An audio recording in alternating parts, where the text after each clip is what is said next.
Hey everyone, today I want to talk about enterprise security for vibe coded applications. I'm going to show a demo of an app where there is a single sign on with your enterprise Active Directory, and I'm going to use uh, Microsoft Active Directory to show that. When I started building um, apps for my own company, the first thing that I thought about was security because I don't want um, passwords leak out or somebody leaving the company and taking passwords with them, things like that. I also wanted to make sure that our IT team has control over the security of the applications that we are building. um, Even if you're building a prototype, you don't want your competitors or someone else to get access to your systems. So and when you talk to your IT colleagues, you can tell them that this app is as secure as any other enterprise application in the company. So I'm going to show you how to do that. The SSO authentication flow works like this. Like any other SSO, any other app. You log into Salesforce or your HR system or your procurement system. You open your app. Let's say you built a prototype. You built a small app that for your team. I built a customer insights app, for example. It'll redirect. You'll click on single sign on. It'll redirect to your uh, company's SSO, and then it'll verify using your company's Active Directory, and then only then access will be granted to this application. Why is this important? Because there is no password storage, there is no risk of credential leaks. Passwords stay inside the enterprise system. You're not creating a password saying, this is username and password. There is centralized visibility. Your IT team maintains full control over access and audit logs.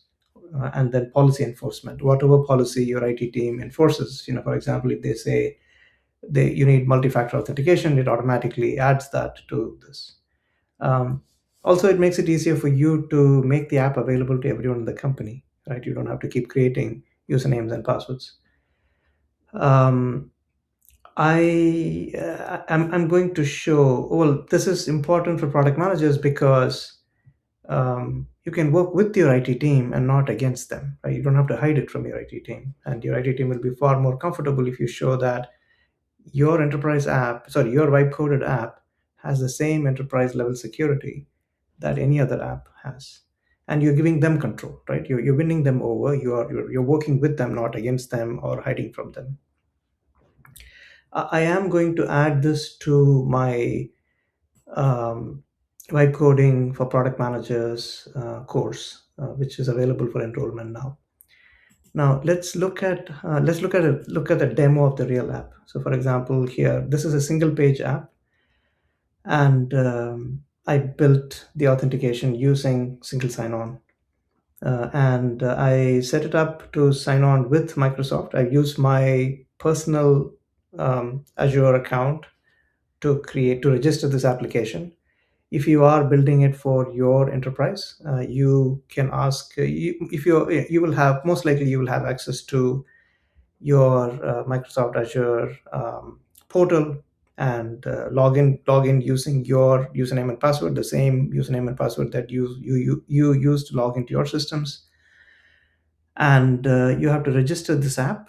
And then once you register the app, then this will work. Now, the same approach will work if you're logging in using, say, Google or any other authentication system. The process might be slightly different, but the overall pattern and the framework is the same. So let's see. Let me sign in with. I'll click on sign in with Microsoft, and then I have a Microsoft account, and now it automatically authenticated, and then it said, yes, you're authenticated. This is your email, this is your name, and this is your tenant ID. This is a simple app, so I'm not too much worried about the security of this. Um, so now let's look at how do you wipe code this, and I am going to show you how to wipe code this app, and I will In the blog post, in the lesson that's associated with it, I will put the entire prompt. It's only a short prompt, but I'll put it there. I started off with by saying build an app to demonstrate single sign-on with Microsoft Azure. The app will have a simple page, and then it built the page. If you are a web coder, you will know how to do this. I'm using Replit. Yeah, same thing will work with your favorite vibe coding tool, whether it is V0, Lovable, or your favorite vibe coding tool. So and then you go to the Azure app registration page, and then then register your app. I'm going to delete this secret ID right after I finish this, so don't worry about the secret. The secret will not exist. You should not obviously expose a secret to your any of your anybody. You go to Microsoft Azure, you register your app. In this case, I went there. I said manage, register the app, and then there are a couple of you'll have to get the client ID, the tenant ID, and the Azure client secret. It'll ask for that, and then you provide that information here. Store it as a secret. Don't just put it in your code. And once you do that, you should be able to secure your app. It took me 10 minutes to build the entire authentication. Of course, I've done it before, so I know what to do. I knew what to do. But if you do not understand, if you run into issues, for example, there was an error in my case. um, if you find an error, you simply take a screenshot of that error and give it to Replit or any of your vibe coding applications and say, hey, I'm getting this error, what should I do? And your vibe coding application will tell you what to do, because it is powered by an LLM behind the scenes. And this is a pretty important concept. So you will be able to troubleshoot it just from your IDE.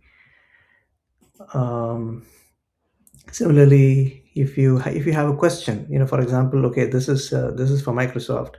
How do I do this for Google? Ask your vibe coding tool the same question. I want to build an SSO with Google or with Apple or your company's um, single sign-on tool. You can ask it, and most likely, it's very likely that it will be able to walk you through that. You can also go to ChatGPT or your favorite LLM and ask the same question, and it'll walk you through the step-by-step process to do it. So these things have become pretty straightforward. I hope that helps. This is a very critical part of vibe coding and part of maturity of vibe coding applications. And so understanding how to do this will be very valuable for you. I talk about this and other concepts in the vibe coding course. Um, and I'm starting to add more advanced and more enterprise grade vibe coding capabilities into this, because I'm facing the same thing, and I want to share it with everyone. I hope that helps. Thank you for your time.